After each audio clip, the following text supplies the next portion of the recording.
Bismillahirrahmanirrahim. Assalamualaikum warahmatullahi wabarakatuh. Alhamdulillah. Nahmaduhu wa nasta'inuhu wa nastaghfiruhu wa na'udzu billahi min syururi anfusina wa min sayyiati a'malina may yahdihillahu fa huwal muhtadi wa may yudlil fala hadiyalah. Asyhadu an la ilaha illallah wahdahu la syarikalah wa asyhadu anna Muhammadan abduhu wa rasuluhu alladzi la nabiyya ba'dah. Sahabat pena, Bapak dan Ibu guru, para peserta didik dan orang tua wali yang dirahmati Allah Subhanahu wa taala. Pada hari ini tanggal 18 Juli 2022 merupakan hari pertama masuk sekolah di tahun pelajaran 2022-2023 dan bertepatan pula dengan mulai disosialisasikannya kurikulum yang baru, yaitu kurikulum merdeka atau biasa disebut Kurmer. Adapun kurikulum 2013 atau Kurtilas benar-benar akan menjadi kurikulum patilasan ya dalam bahasa Sunda ini tentunya ya. Sahabat pena, selama kurang lebih 3 minggu peserta didik liburan sekolah. Kemudian yang layak diperhatikan bahwa pada tahun pelajaran ini mulai kembalinya pembelajaran secara tatap muka, di mana sebelumnya peserta didik hampir selama 2 tahun menempuh pembelajaran secara daring atau pembelajaran jarak jauh dengan menggunakan seluler dalam rangka antisipasi pandemi COVID-19.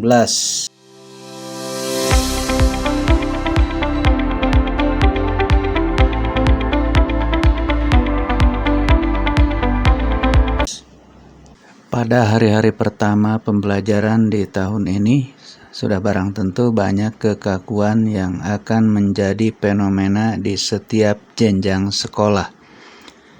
Pasca pandemi ditambah dengan sosialisasi implementasi Kurmer yang jelas bagi guru dan peserta didik berhadapan dengan fenomena dan suasana baru. Pada kesempatan ini saya ingin mencoba memberikan masukan bagaimana melaksanakan sebuah terapi pasca liburan sekolah. Hari-hari pertama masuk sekolah setelah liburan biasanya kegiatan belajar belum efektif dilaksanakan dan merupakan terapi yang baik pasca liburan sekolah jika peserta didik tidak serta-merta dihadapkan langsung dengan materi pembelajaran. Terlebih jika dituntut langsung membuka buku teks dan menganalisis bab dan subbab atau topik-topik pembelajaran. Selama liburan sekolah, anak lebih banyak disibukkan oleh berbagai kegiatan yang menggunakan otak belahan kanan. Otak pada belahan ini secara umum berfungsi untuk mengolah pikiran yang bersifat estetis. Dalam istilah lain, untuk menerima rangsang senang atau rangsang kesukaan seperti hiburan, kesenian, atau melihat keindahan alam yang tidak terlalu menuntut pemikiran nalar eksak. Pada saat liburan, 100% anak atau peserta didik berada di lingkungan rumah dan orang tua memberi mereka kebebasan untuk melakukan berbagai kegiatan yang tidak terlalu menuntut pemikiran keras. Untuk mengisi liburan sekolah, orang tua umumnya membawa anak-anaknya pergi ke tempat-tempat rekreasi. Di tempat semacam ini, peran dan fungsi otak belahan kanan lebih dominan ketimbang otak belahan kiri. Meskipun bukan berarti otak belahan kiri tidak berfungsi. Keduanya akan tetap berjalan sinergis, terutama bagi anak yang cerdas atau memiliki kreativitas tinggi. Mereka lebih berpikir mengenai sebab akibat suatu benda yang dilihatnya dan sesuatu yang dialaminya. Akan tetapi secara umum fungsi otak kanan yang lebih berkembang mengingat pada saat liburan terjadi sikap relaksasi yang tidak menuntut adanya evaluasi. Dalam artian tidak ada tuntutan untuk mengingat atau menjawab apa yang dilihat atau dialaminya. Sepanjang liburan itu anak terutama murid SD ke bawah akan banyak mengenang hal-hal yang terjadi di tempat-tempat yang mereka kunjungi. Mereka akan mengingatnya dengan benar, yang pada saat bertemu dengan teman-temannya akan menjadi objek pembicaraan. Ketika bertemu kembali dengan teman sekolah terjadi pada saat masuk sekolah. Disinilah akan berlangsung dialog sekitar pengalaman mereka pada saat liburan. Akan terjadi interpenetrasi mengenai pengalaman mana yang lebih mengesankan di antara mereka. Melalui fitrahnya, anak akan dibawa ke alam penasaran untuk ingin mengetahui sesuatu hal yang diceritakan temannya, yang dianggap lebih mengesankan dibandingkan dengan pengalaman dirinya. Hal ini tidak akan terjadi hanya sepintas, tetapi akan menjadikan suatu proses, diawali dengan permintaan kepada orang tuanya untuk berkunjung ke suatu tempat yang pernah dikunjungi temannya di hari-hari tertentu atau liburan yang akan datang. Fenomena di atas mengindikasikan bahwa proses belajar akan terus berlangsung meskipun pada saat liburan. Perbedaannya ruang lingkup waktu, materi, struktur, dan tempat. Dengan demikian, pada saat masuk sekolah merupakan kesempatan emas bagi guru untuk mengolah suatu pelajaran dengan bahan ajar yang sudah ada pada diri anak itu sendiri. Skenario belajar dapat berlangsung melalui dialog multi arah. Guru dapat menelusuri materi pembelajaran yang relevan dengan pengalaman anak semasa liburan. Dengan demikian akan terjadi korelasi tepat untuk mencapai keberhasilan kompetensi dasar. Kemampuan untuk mendesain bentuk proses belajar di hari-hari pertama pada saat masuk sekolah tergantung kepada guru atau sekolah masing-masing. Bisa dalam bentuk membiarkan anak berdialog antar pasangannya atau berkelompok. Bisa saat di luar kelas atau di dalam kelas. Namun guru harus bertindak sebagai fasilitator sehingga dialog akan berlangsung interaktif dan bermakna. Jadi tidak hanya ngobrol ngalor ngidul. Guru harus pandai memfasilitasi atau membuat tema-tema tertentu yang merangsang anak membuka pikirannya di saat masuk sekolah. Sebagai contoh, saat anak berkumpul di luar kelas, guru bisa bertanya kepada salah seorang di antara mereka mengenai pengalaman sewaktu liburan. Dari jawaban anak dapat dikembangkan suatu materi pembelajaran. Namun tidak mengubah suasana, tetap berlangsung dalam bentuk dialog ringan dan santai. Ini adalah salah satu dari sekian banyak terapi saat masuk sekolah pasca liburan. Maksudnya agar tidak terjadi shock apabila proses belajar langsung drastis ke materi yang lebih terstruktur dan formal dalam buku teks contohnya. Itu yang harus dikuasai oleh Bapak dan Ibu guru, termasuk tentunya Bapak Kepala Sekolah sebagai pembina dan pengarah di satuan pendidikannya.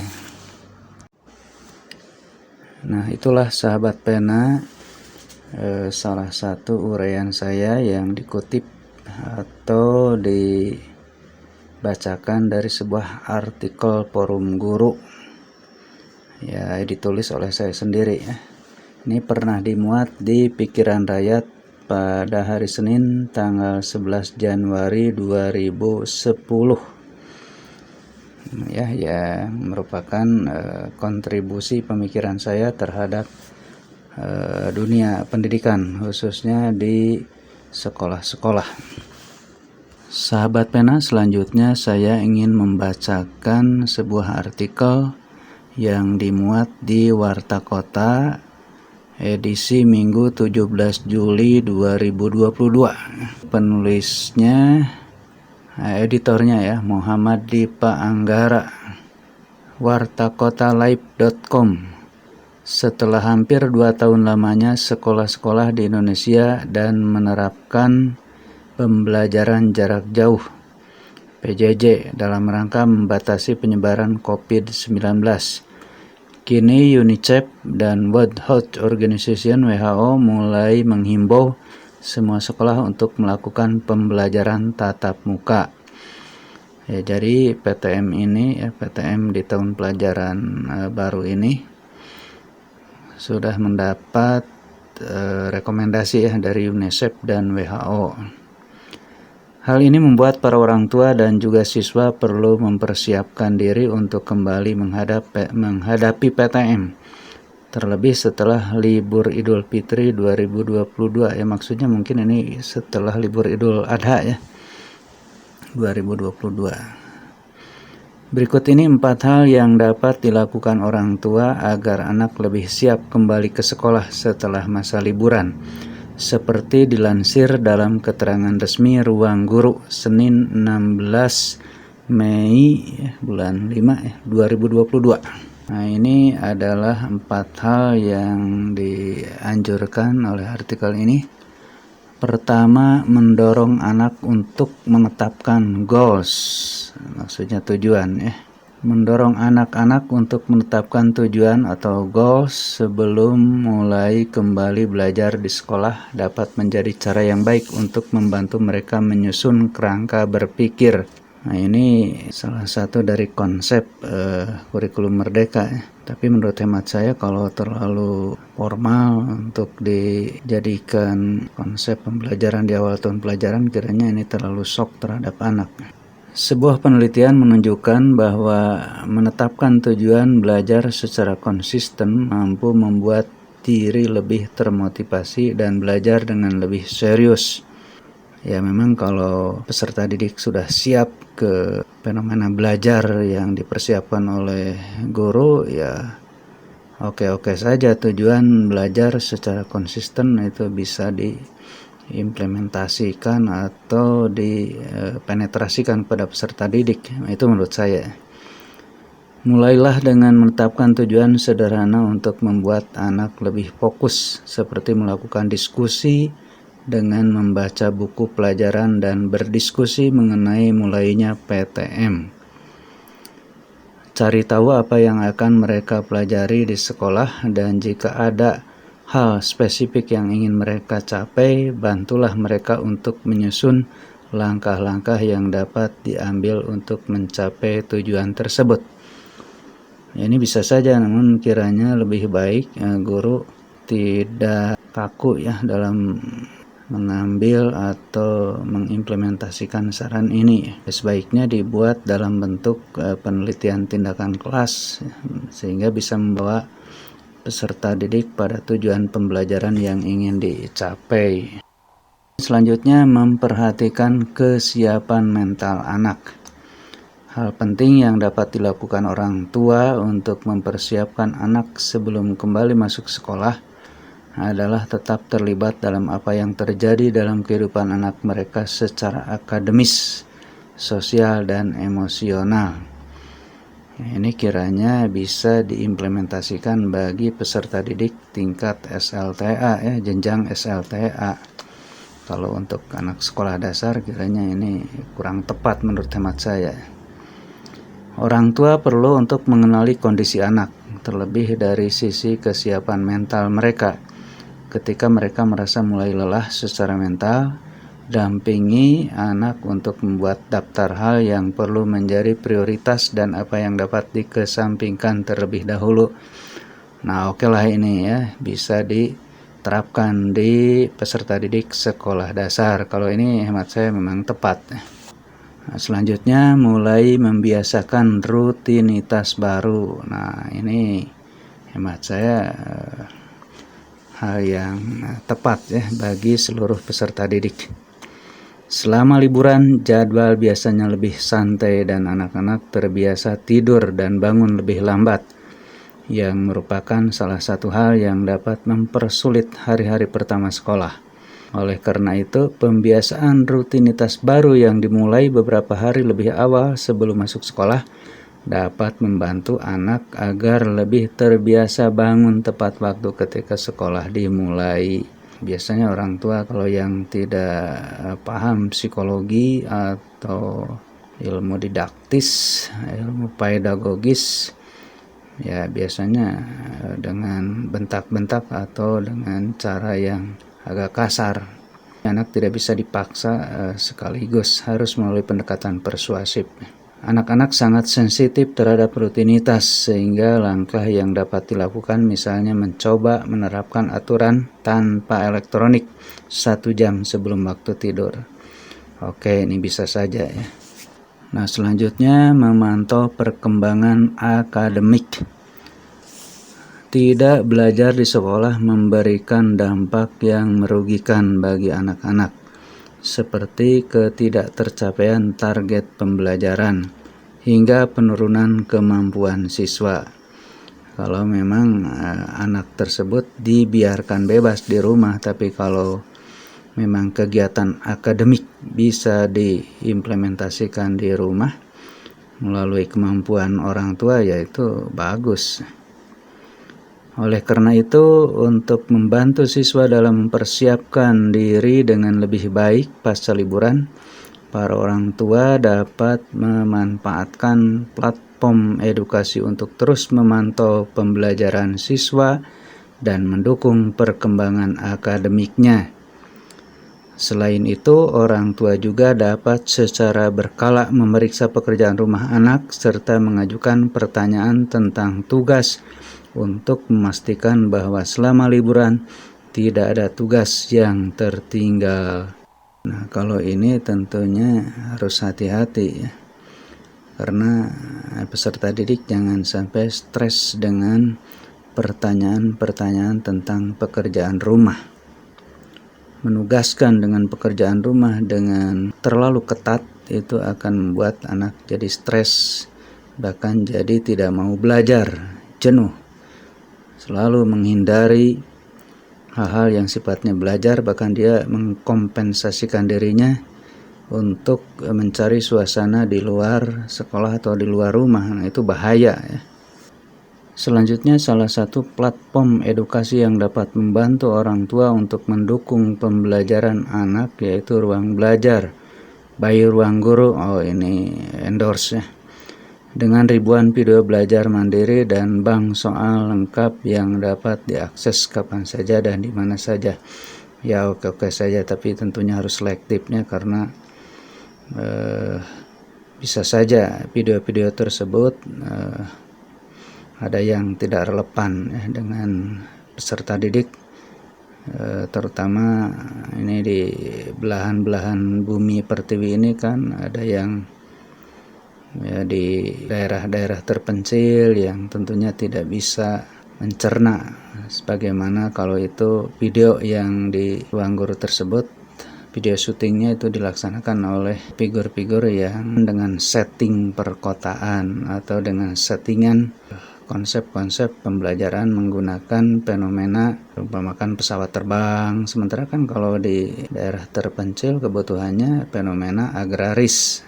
Selanjutnya, platform Ruang Belajar juga memiliki fitur rapor belajar yang memudahkan orang tua untuk memantau perkembangan belajar anak. Bisa saja ini digunakan, tetapi tentunya tetap kalau untuk platform dengan fitur rapor belajar itu ada pada kewenangan Bapak dan Ibu guru di sekolah. Sahabat pena, itulah kiranya yang dapat saya sampaikan bagian daripada kontribusi pemikiran saya tentang bagaimana menghadapi peserta didik pasca liburan sekolah. Mudah-mudahan ada guna dan manfaatnya bagi Bapak dan Ibu guru, juga para orang tua. Dan tentunya saya mohon maaf apabila terdapat frasa-frasa atau kalimat-kalimat yang kurang berkenan atau tidak pada tempatnya.